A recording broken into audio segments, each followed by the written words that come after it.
Good morning dear students.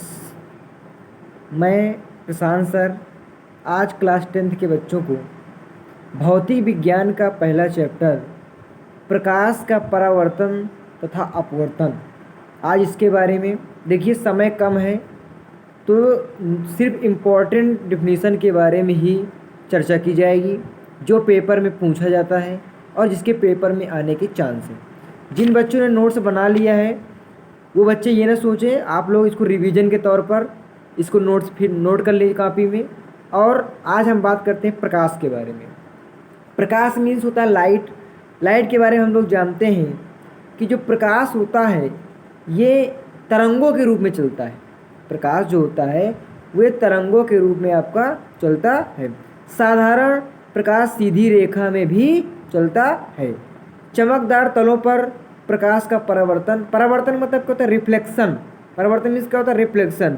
जब हम प्रकाश को किसी चिकने तल पर, जैसे टार्च है आपकी, आप टार्च को किसी कांच में अगर आप मारते हैं तो रिफ्लेक्ट होकर हमारी आँखों पे लगती है, तो जो वहाँ का प्रकाश वापस होकर जो हमारी आँखों पर वापस होती है उसी को हम बोलते हैं रिफ्लेक्शन। ये तो हमारी सामान्य जानकारी थी प्रकाश के। अब हम बात करते हैं प्रकाश पेपर में पूछा क्या जाता है। पूछा जाता है आपके प्रकाश के अपवर्तन के नियम बताइए। प्रकाश के अपवर्तन और प्रकाश के परावर्तन, इनके नियम पूछे जाते हैं। तो आज हम पहले बात करेंगे प्रकाश के परावर्तन के नियम। प्रकाश के परावर्तन के दो नियम हैं। पहला नियम, आपतित किरण, परावर्तित किरण तथा अभिलंब तीनों एक ही बिंदु पर उपस्थित होते हैं। मतलब पहला नियम क्या है? आपतित किरण तथा परावर्तित किरण तथा अभिलंब तीनों एक ही तल पर उपस्थित होते हैं।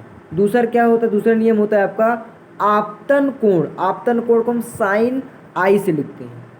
आपतन कोण तथा परावर्तन कोण आपस में बराबर होते हैं। आपतन कोण को हम साइन आई से लिखते हैं, परावर्तन कोण को साइन आर से लिखते हैं। और sine i upon sine r equal n, इसी को हम लोग बोलते हैं स्नेल का नियम।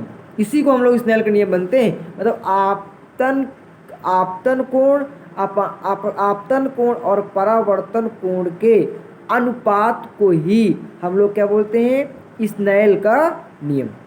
ये आपके परावर्तन के नियम होते हैं।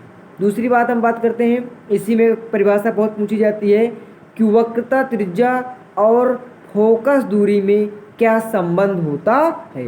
वक्रता त्रिज्या और फोकस दूरी में संबंध। देखिए, वक्रता त्रिज्या को कैपिटल आर से लिखते हैं, वक्रता त्रिज्या को कैपिटल आर से लिखते हैं और फोकस दूरी को स्मॉल एफ से लिखते हैं। तो फार्मूला होता है एफ बराबर आर बटे 2।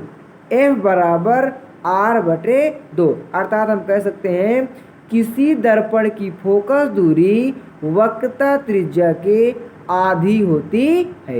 मतलब पेपर में कई बार विकल्पी क्वेश्चन में पूछा गया कि फोकस दूरी और वक्रता त्रिज्या के बीच संबंध बताने वाले फार्मूला बताइए। तो फार्मूला होता है एफ बराबर आर बटे 2। फोकस दूरी को स्मॉल एफ से और वक्रता त्रिज्या को कैपिटल आर से लिखते हैं। तो आप बताइए, जब एफ बराबर आर बटे 2 होता है तो आर बराबर क्या हो जाएगा?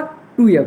आर बराबर क्या हो जाएगा? कह सकते हैं कि किसी दर्पण की वक्रता त्रिज्या उसके फोकस दूरी की 2 गुनी होती है। भाई, किसी दर्पण की फोकस दूरी वक्रता त्रिज्या की आधी होती है, तो उसी के उल्टा अपोजिट परिभाषा होगी, किसी दर्पण की वक्रता त्रिज्या उसमें ऊपर फोकस दूरी की क्या होती है?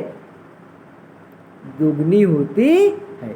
ये आज हमने 2 रूल बताए। एक प्रकाश के परावर्तन नियम। परावर्तन के 2 नियम होते हैं, कौन कौन से? पहला नियम, आपतित किरण, परावर्तित किरण तथा अभिलंब तीनों एक ही बिंदु पर होते हैं। दूसरा, आपतन कोण तथा परावर्तन कोण आपस में बराबर होते हैं। और आपतन कोण और परावर्तन कोण के अनुपात को ही स्नेल का नियम कहते हैं। आपतन कोण को साइन आई से लिखते हैं, परावर्तन कोण को साइन आर से लिखते हैं।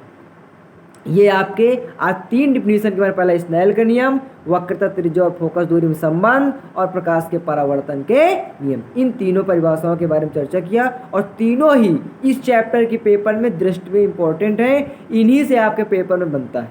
बस, धन्यवाद।